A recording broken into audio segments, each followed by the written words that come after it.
So I'm going to show a screenshot of Fernando Tatis Jr.'s stats, and we're going to go ahead and break it down in just a moment, but I'll just let you know that he is top 3 in home runs, he is number 1 in stolen bases, and the craziest part about what I just said is the fact that he missed 17 games. How is he top 5 in almost everything while missing almost 20 contests? I don't understand how good these kids are. And when I say kids, I just mean young baseball players. I'm not trying to disrespect them and sun them and say, oh, you're a kid. No, I'm just emphasizing the fact that they're so young, but so good. Anyways, what's going on, everyone? It's Fuzzy. Welcome back to yet another MLB recap. We'll talk about Fernando Tatis Jr. making history in just a second. We also have Jordan Yamamoto, the starting pitcher yesterday for the Mets. He called out the Mets fan base, so we'll talk about that, as well as the Yankees starters are on a crazy pace right now. A Yankee starter has not allowed a single earned run for a week or something crazy like that. So they've been completely dominant. Now, before we talk about the clutch base hits and the walk-off home runs from yesterday, I want to show the latest power rankings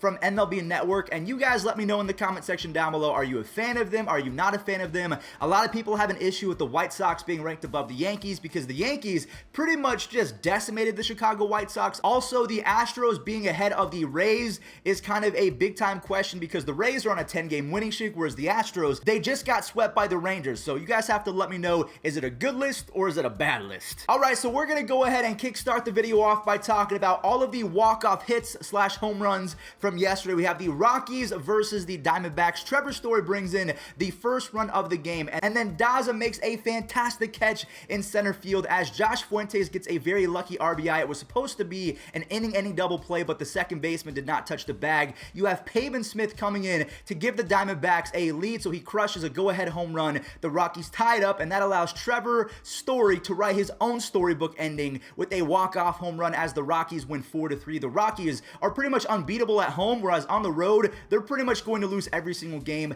The Royals versus the Tigers, another walk-off home run. The Candyman, Candelario, and Eric Haas, they make it 2-0 for the Tigers, and Casey Mize was on top of his game. 6 1/3 innings pitched, only allowed 3 base hits, 1 earned run, and racked up 6 strikeouts. He has been fantastic over the last month. The Tigers bullpen, though, it's very ew. They are just so bad. They blow so many leads. I feel bad for Tigers fans as Carlos Santana hits a walk-off home run. So on the season, he now has 9 home runs, 31 RBIs, and a near 140 OPS plus. They basically stole him from every other team, and especially Cleveland, because Cleveland just got cheap, and they could have had Carlos Santana for probably $8 million or something, but instead he's hitting walk-off home runs for a rival team, the Royals. Just absolutely love it. The Yankees versus the White Sox. This was a very fun game. Like I mentioned, the last 4 starters for the Yankees came into that game with 30 consecutive scoreless innings. So let's see if Jameson Taillon can add on to that scoreless streak. Of course, he does, because we've already talked about it. Gleyber Torres drives in 2 RBIs. He has been on fire as of late. And Taillon, he goes 5 scoreless. So the Yankees' consecutive innings of starters not allowing a single run is now up to 35 innings, which is just nuts. The MVP from last year, Jose Abreu, hits a home run, as well as Yasmani Grandal and Andrew Vaughn. That was the first earned run given up all year by Aroldis Chapman, but that gives the Yankees an opportunity to walk it off. Aaron Judge with a walk-off walk. That was actually the first walk-off of his career, which is crazy to say, and a lot of people were putting into question the managerial skills of Tommy La Russa. Why would you bring in Liam Hendricks with the bases loaded, but not bring him in to begin the inning? I don't understand that at all. It makes no sense. The Rangers swept the Houston Astros. Okay, so a bases loaded walk in the 5th inning, as well as Mike Fultonewicz. He was incredible. 7 scoreless innings as Nick Solak brings in the 2nd run of the game on a double. Now, the Astros do show some heart. They come back to tie it up in the 8th, but El Bombe, Adolis Garcia, delivers yet again. That is the 2nd walk-off hit in his last, I think, 4 or 5 games, something crazy like that. So the walk-off single again, that completes the sweep of the Astros. So hey,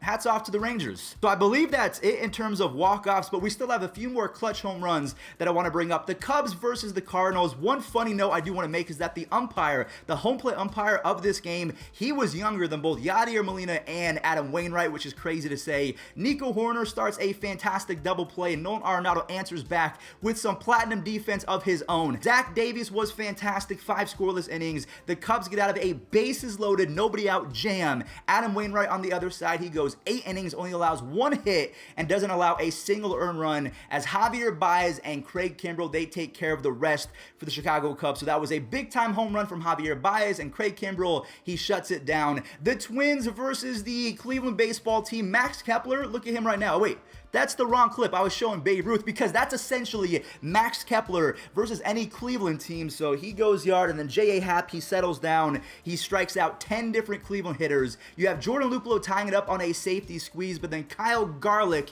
I mean, with an absolute moonshot, when you throw 96 miles an hour straight down the middle to a guy like Kyle Garlick, who has some sneaky power, I mean, he hit that ball 440 to the other way. Just an absolute bomb from the Twins, and they win the series against Cleveland, which is kind of embarrassing. The Dodgers versus the Giants, another sweep. The Giants, they got humbled over the weekend. The Dodgers are now on a 7-game winning streak, as Julio Urias drives in 2 RBIs and then a 3rd RBI in the 3rd inning. Gavin Lux has been on a tear as of late. His 2nd grand slam in the last 2 weeks. He is now up to a .321 batting average, 3 home runs, and 14 RBIs in his last 15 games. Max Muncy adds yet another run to the Dodgers box score, as Julio Urias was perfect through 5 innings. Now he ends up going 6 innings, only allows 2 earned runs, and racks up 10 strikeouts. So the Dodgers, they're about to get even healthier with Cody Bellinger. They'll have 4 MVPs. If we're going to talk about the Dodgers and the Giants, we have to talk about the Padres. And if you're a Seattle Mariners fan, I just want to say I am so sorry. The Padres win 9-2. Fernando Tatis on this home run, that was his 200th career base hit, so he is the first shortstop in Major League Baseball history to have 50 home runs within the first 200 hits of his career. So 1 of 4 base hits in the career so far of Fernando Tatis Jr. has been a home run. Just what he's doing does not make sense. He is putting up road to the show numbers. We'll talk about that. So he has an RBI single in the 6th inning, as Yu Darvish goes 7, only allows 1 earned run, and lowers his season ERA to 1.29. And then Fernando Tatis Jr. brings back Slam Diego. I'm going to show this picture right here. Over his last 6 games played, he has essentially been Pepe Alazar, or a crazy road to the show player in MLB The Show. My little brain just can't really fathom how good he's been over the last 6 games. And also the Padres, with some swag, they have a home run chain. I absolutely love this. The Padres are just so much fun to watch. Austin Riley has been just as hot as Gavin Lux and Fernando Tatis Jr. He hit his 8th home run and then his 9th home run in the same game, and that brings his OPS plus up to 154. Dansby Swanson drives in the final few runs of the game to make it 7-1, and Max Fried, with 4 consecutive starts, only allowing 1 earned run. And Acuna, he pretty much ends the game with a web gem in right field. Hopefully his fielding can get a little bit better, because if he can get even gold fielding in MLB The Show, he might be the best player in that game.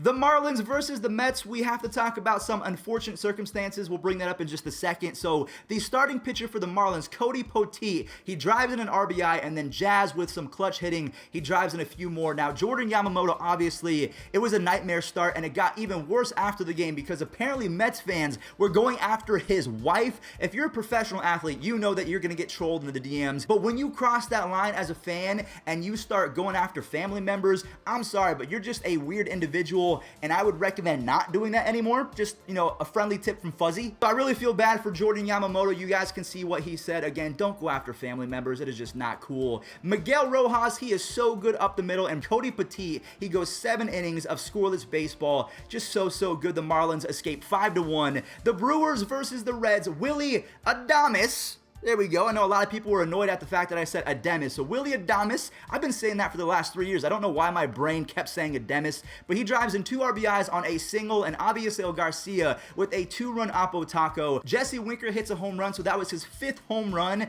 in the last 3 games. He is also the OPS king. He is #1 in all of baseball. Colton Wong drove in 2 RBIs on a triple, and then you have Christian Yelich hitting his first home run of 2021. Also, just want to note, it was on a 3-0 count. Christian Yelich, we love you. He put out a tweet saying it's better late than never, I guess. Now, I do want to note that Castellanos hit a home run. So Castellanos is 3rd in OPS. Jesse Winker is 1st in OPS, yet the Reds are 5 games below 500. So I guess the Reds, are they just not a good baseball team? I had better expectations for them. Trey Mancini came into yesterday's game versus the Nationals as the #1 run producer in all of baseball. He added to that yesterday, but then Josh Bell and Kyle Schwarber, they come up clutch yet again, and Alex Avila drives an RBI. Trey Turner with the sacrifice fly, as well as Andrew Stevenson with a bases-loaded walk in the 5th inning. So the Nationals grab the lead. Brad Hand, of course, the same day that I call him out, he finally shows up and he kind of dominates the Baltimore Orioles. I know I'm probably sounding salty right now. I'm still mad at Brad Hand for what he did in the 2020 ALDS against the Yankees. All right, let's move on. The Phillies versus the Red Sox. Rhys Hoskins drives in the first RBI of the game, and then Brad Miller with some lefty crime. He goes the opposite way off. I think that was Eduardo Rodriguez. Zach Wheeler goes almost 8 innings, only allows 1 earned run. Now, I do want to show that 1 earned run because it was 475 feet from Franchy Cordero. When he connects, it does not stop flying.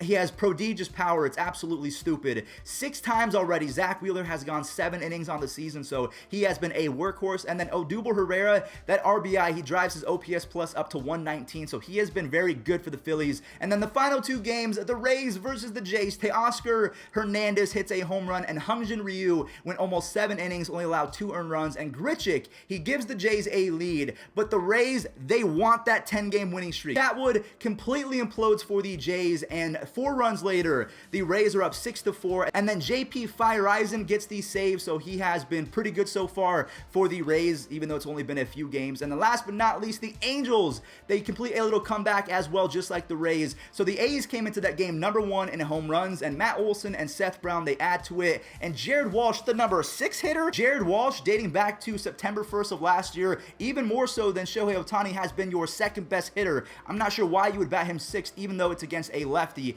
Either way, he proves my point by hitting a home run. It was against the righty though, so I will say that. The Angels score 3 runs in the 7th to reclaim the lead, and then the A's, of course, come back to tie it up because the Angels always like to make it exciting. And then Justin Upton with a game-winning sacrifice fly as Raisel Iglesias comes in to save it. That does it for today's MLB recap. Thank you all so much for watching. If you enjoyed or learned something, leave a like and also subscribe. We do this every single day. Use code Fuzzy on SeatGeek to save 20 bucks off minor league tickets, major league tickets, concerts, anything that you can think of. And also follow me on my Twitch. Thank you all so much for watching. Stay safe and enjoy this day in MLB history.